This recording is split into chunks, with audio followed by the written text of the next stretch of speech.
Shalom. I want to give all praises, all honor, and all glory to Yahweh, Ba'ashem Yahweh Shai, Ba'ashem Rakakwadash. Yahweh is who the world ignorantly calls God. Yahweh Shai is his son, who the world ignorantly calls Jesus Christ, and there's no God beside him. I want to give double honors to the elder apostles and the elder bishops of Great Millstone for being faithful witnesses to the Holy Spirit, and salutations to the elect whom the Most High have given ears to hear. Today's lesson is going to be entitled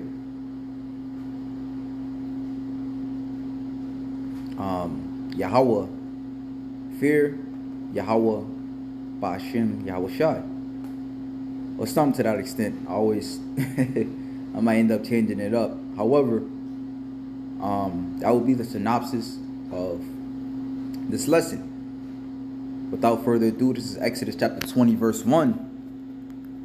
And God spake all these words, saying, I am the Lord thy God. And you see Lord right there in all caps. Right? That goes into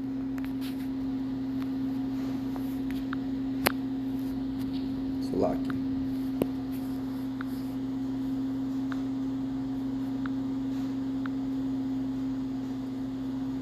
That goes into the word Yahweh, meaning the existing one. Meaning, Yah meaning he, Hawa meaning to be, exist, happen. Alright? To exist, to be.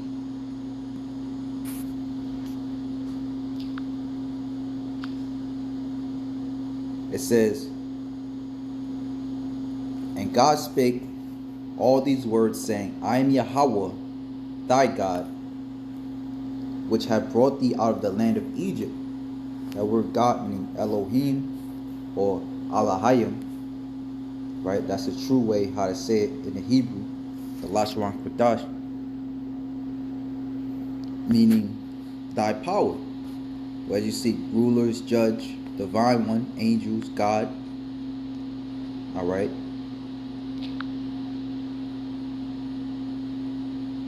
And we know this right here has to be singular, right? Because you have, I am Yahweh, all right? He's speaking of himself, thy God, thy power, thy ruler, thy judge, right? It says, let's see, especially with the article, Supreme God, yeah, the Supreme God, the Most High, all right? The Father of Yahweh Shai, who the world normally calls Jesus Christ. I am Yahweh thy God, which I brought thee out of the land of Egypt, out of the house of bondage. Thou shalt have no other gods before me.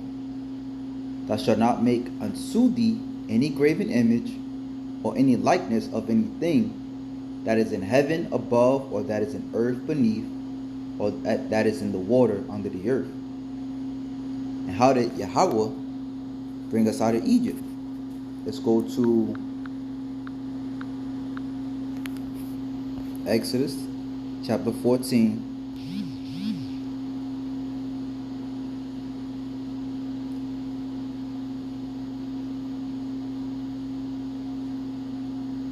Verse 15. And Yahweh said unto Moses, wherefore criest thou unto me? Speak unto the children of Israel that they go forward. Alright. As we would escape the Egyptians through the midst of the Red Sea, all right, namely the Gulf of Suez. But lift thou up thy rod and stretch out thy hand over the sea and divide it, and the children of Israel shall go on dry ground through the midst of the sea. And behold, I will harden the hearts of the Egyptians, and they shall follow them, and I will give me honor upon Pharaoh, and upon all his hosts, upon his chariots, and upon his horsemen. And the Egyptians shall know that I am Yahweh, the same word, right? When I have gotten me honor upon Pharaoh, and upon his chariots, and upon his horsemen. And the angel of God, which went before the camp of Israel, removed and went behind them.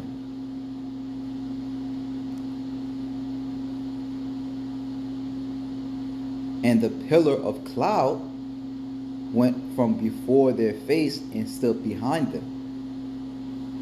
Right?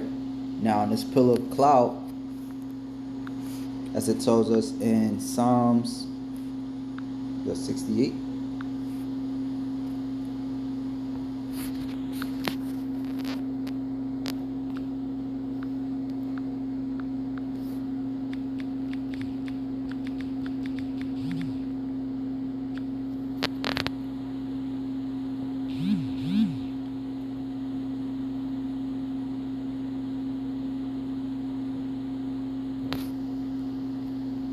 No, I'm sorry. Psalms, I think it's Psalms 104.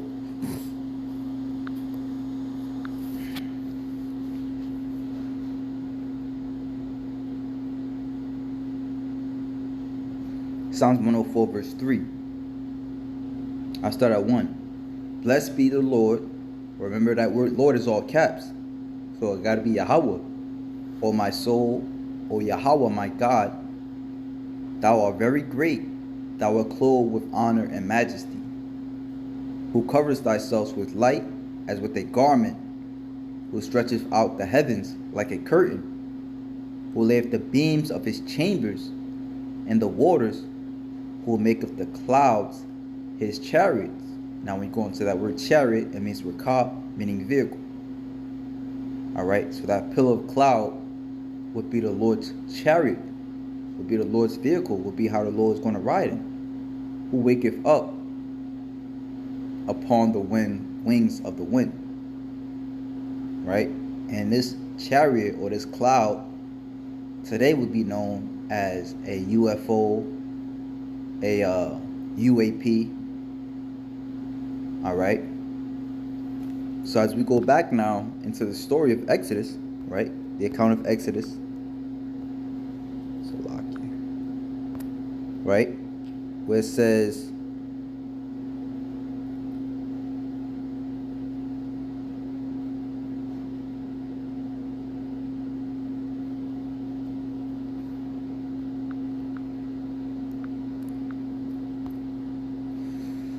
what was I? Okay, verse 19. And went behind them, and the pillar of the cloud went before their face, stood behind them. And it came between the camp of the Egyptians and the camp of Israel. And it was a cloud and darkness to them, but it gave light by night to these, so that the one came not near the other all the night. And Moses stretched out his hand over the sea, and Yahweh caused the sea to go back by a strong east wind all that night, and made the sea dry land, and the waters were divided. And the children of Israel went into the midst of the sea upon a dry ground, and the waters were a wall unto them on their right hand and on their left. Alright, so you could just imagine walking through an aquarium, and brothers see it on movies to where there's like a tunnel you go through, and above you there's a tank, a huge tank where you see all types of fishes. But that's pretty much how the Lord opened this portion of the Red Sea. I believe it was the Gulf of, what I said, was the Gulf of Suez? Salaki.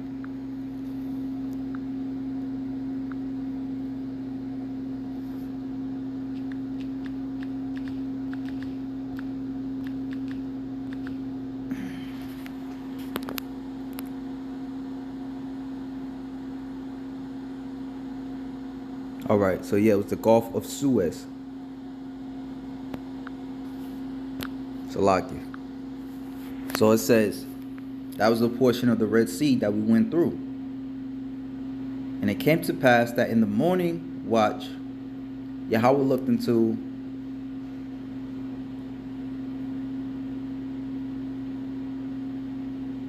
verse 22, I'm sorry. And the children of Israel went into the midst of the sea upon dry ground, and the waters were a wall unto them on their right hand and on their left. And the Egyptians pursued and went after them, to the midst of the sea, even all Pharaoh's horses, his chariots, and his horsemen. And it came to pass that in the morning watch, Yahweh looked unto the host of the Egyptians through the pillar of fire, right, through that chariot, and of the cloud, and troubled the host of the Egyptians, and took off their chariot wheels, that they drave them heavily, so that the Egyptians said, Let us flee from the face of Israel, for Yahweh fighteth for them against the Egyptians. And Yahweh said unto Moses, Stretch out thy hand over the sea, that the waters may come again upon the Egyptians, upon their chariots, and upon their horsemen. And when you think about these chariots, there was an account where I want to say it was the Air Force. You know, they had an encounter with the so-called UFOs, and at one point, you know, they had the lasers or whatever from their F-35 jets or whatever on them. You know, but the chariot did something to where he jammed their equipment. You know, so these are the same chariots that are going to trouble and have been troubling the Egyptians, the so-called white man, you know, our enemies today. Right? So much so that amongst the Senate, they had like an 8-day conference.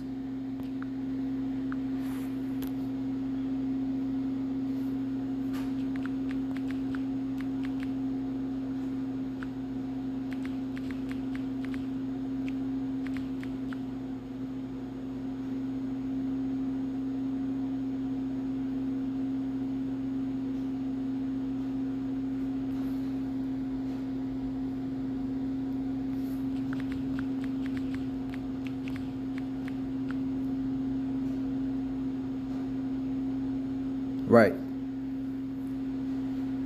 So it says UFO congressional hearing explores unexplained aerial phenomena. And it goes into all the different accounts. I didn't hear all of the accounts, but this was definitely one of the accounts that I was telling brothers to where, you know, they had they basically was locked on to the UFOs. But once they locked on, they wanted to shoot, but they just couldn't. Right? And this is the same thing we're reading here. And the Lord said unto Moses, Stretch out thy hand over the sea, that the waters may come again upon the Egyptians, upon their chariots, and upon their horsemen. And Moses stretched forth his hand over the sea, and the sea returned to his strength. When the morning appeared, and the Egyptians fled against it, and Yahweh overthrew it. And remember, Yahweh was looking through the chariot. And the Egyptians in the midst of the sea.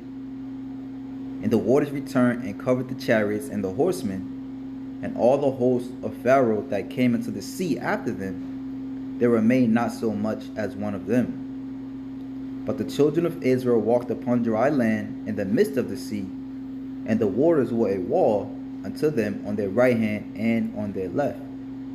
Yahweh saved Israel that day out of the hand of the Egyptians, and Israel saw the Egyptians dead upon the seashore. Right? So the Lord God Yahweh, all right, and at the second returns through his son Yahushua, right? Because the scriptures speak about how all things were given to his son Yahushua, right? They're going to come back in the same fashion. The book of Acts, the first chapter, tells you how Yahushua is going to come back. You know, when the disciples was looking up, he said, why gauge you looking up? This is the same manner that the Lord is going to come back. Right? And today, again, going to show you that it's just not some made up story. All right? This is real. The UFOs are real. All right?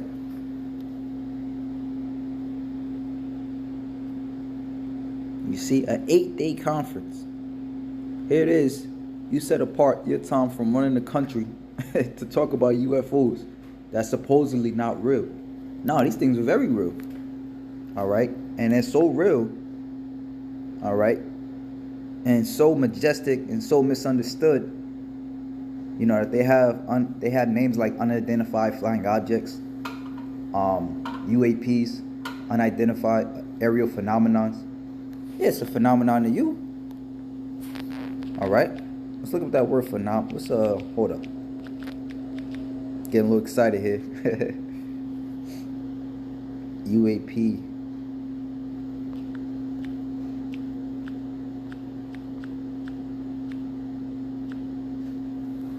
What are UAPs?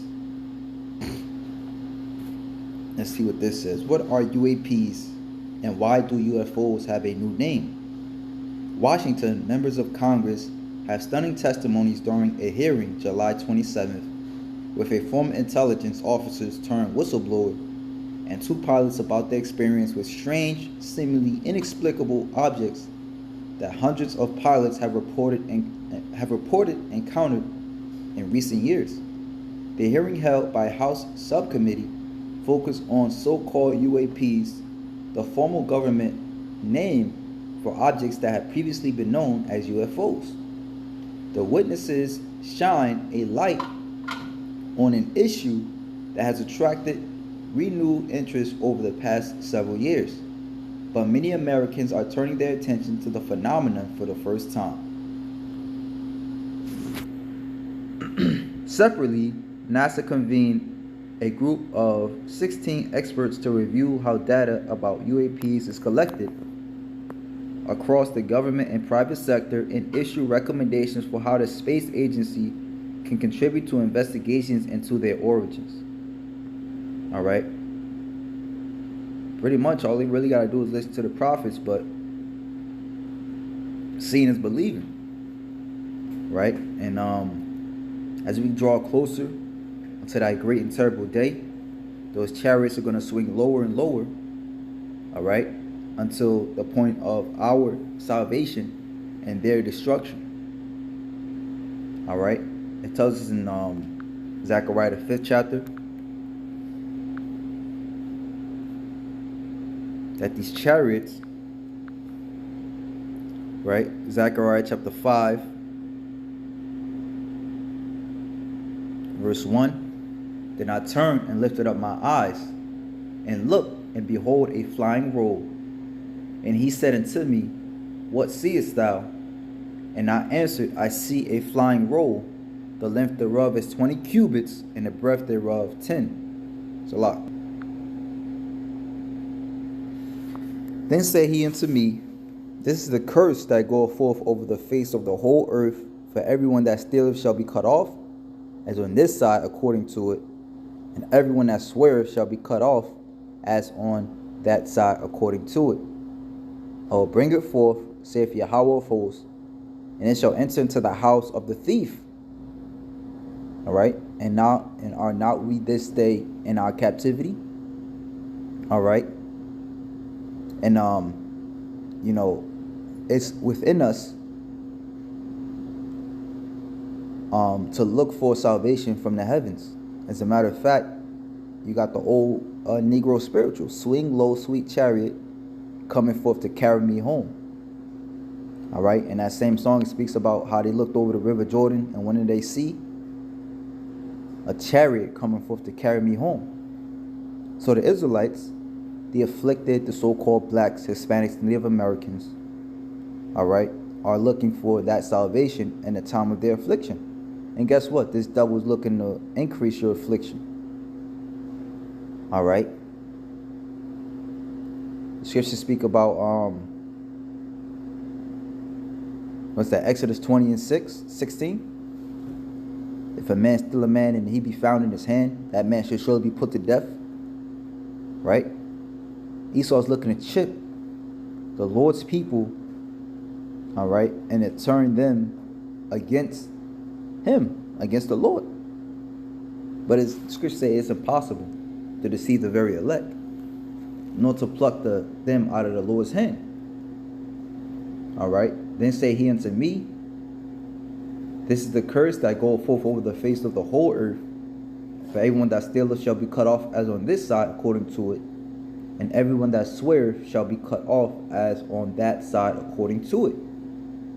I will bring it forth, saith the Lord of hosts, and it shall enter into the house of the thief, and into the house of him that sweareth falsely by my name, and it shall remain in the midst of his house, and shall consume it with the timber thereof and the stones thereof. All right. So these angels, those UAPs, those UFOs, they ain't going nowhere. Right? Whereas we are in spiritual Egypt. All right. This is also spiritual Sodom. Right? Both represent affliction to the Lord's people. Right? Whereas the Lord destroyed that place and that army and delivered his righteous, which at that time was all Israel, but at this time is going to be the just, the righteous, the elect. Right? So now, let's read that again. Exodus chapter 20 and verse 1. And God spake all these words, saying, I am Yahweh thy God, which have brought thee out of the land of Egypt, out of the house of bondage. Thou shalt have no other gods before me. All right. So Yahweh, why? Yahweh Shai. Right. Which Yahweh Shai said, I and my Father are one. All right. So we worship Yahweh and Yahweh Shai. All right. We know Yahweh he's the Most High, and Yahweh Shai is under him, whom he sent back in a steed of him, in his steed, in his spirit. All right, on his orders. All right, and his orders is exactly the same as his father's, to deliver the elect of Israel. All right, so now let's go over to Deuteronomy chapter 17. I'm sorry, was it 13? Yes, 13. Right? Because right now, you got guys pushing, as Yahweh Shai promised, that there's going to be false messiahs coming in the last days. Right? Well, there was always false messiahs, but there's more now than ever. Right? And that's a problem. And the Most High is going to put those guys out for that. Our God that we should worship is the God Yahweh, by Hashem Yahweh Shai, that brought us up out of Egypt. Right? And it says, which that's kind of another topic for another time, but Yahweh Shai is to be worshipped too. Yahweh, why Yahweh Shai? Yahweh Shai was spoken up in the Old Testament, all right, through the mouth of Yahweh. But I digress. This is Deuteronomy 13 and 1. If there arise among you a prophet or a dreamer of dreams, and giveth thee a sign or a wonder, and the sign or the wonder come to pass, or if he spake unto thee, saying, Let us go after other gods, which thou hast not known, and let us serve them, thou shalt not hearken unto the words of that prophet or that dreamer of dreams. For Yahweh your God proveth you to know whether ye love Yahweh your God with all your heart and with all your soul. And ye shall walk after Yahweh your God, and fear him, and keep his commandments, and obey his voice. And ye shall serve him, and cleave unto him. Right? To cleave, cling, stick, stay close, keep close. To be joined together. Alright? And that's another thing. How we know we're supposed to worship Yahweh Shai. Because Yahweh Shai is made the highest priest. You know? And the priest is what? Basically keeps Israel close to the Lord. Alright? The priest is the mediator. Alright? When you go into the law, the priest is the mediator between Israel and the Lord. The priest would do the sacrifices. Actually, the priest were the Levites. And the word Levi meaning lawyer, meaning joined to me. And that prophet or that dreamer of dreams shall be put to death, because he hath spoken to turn you away from Yahweh your God, which brought you out of the land of Egypt and redeemed you out of the house of bondage. Right? We can never forget that. This is how we know who we should worship. The one who's going to bring us out of Egypt. The one who brought us out of ancient Egypt. The one who's going to bring us out of modern Egypt. Okay? To thrust thee out of the way which Yahweh thy God commanded thee to walk in, so shalt thou put the evil away from the midst of thee. Right? And this is very important. Yahweh Shem Yahushua is not playing, all right, with guys that's pushing false idols. The Most High commanded them to be put to death. Now, we know in this time, this is not our kingdom, so we can't physically do anything, but we can pray for their downfall and let the Lord take over after that. All right? It says, thy brother, the son of thy mother, or thy son, or thy daughter, or thy wife, or thy bosom, or thy friend, which is as thy own soul, entice thee secretly, saying, let us go and serve other gods, which thou hast not known, thou nor thy fathers, namely of the gods of the people which are round about you, nigh unto thee, or far off from thee, from the one end of the earth, even unto the other end of the earth. Thou shalt not consent unto him, nor hearken unto him, neither shall thine eye pity him, neither shalt thou spare, neither shalt thou conceal him. But thou shalt surely kill him. Thy hand shall be first upon him to put him to death, and afterwards the hand of thy people, or other people. All right? So, watch out for those guys. You know, the hot topic, the hot dude on the block today is a dude of war. All right? What's his page? Spiritual life lessons. You know, we got to keep watching for the Lord to take him down and keep praying for it. You know, scripture speak about whose mouths must be stopped. All right. So, hey, call halal to Yahweh, by Hashem Yahushai, which if I didn't break that down, that's Yahweh, coming in the name Yahushai, coming in the spirit Yahushai, by Hashem Rakakodash, in the name of the Holy Spirit. Those are our deliverers. So with that, shalom to the elect.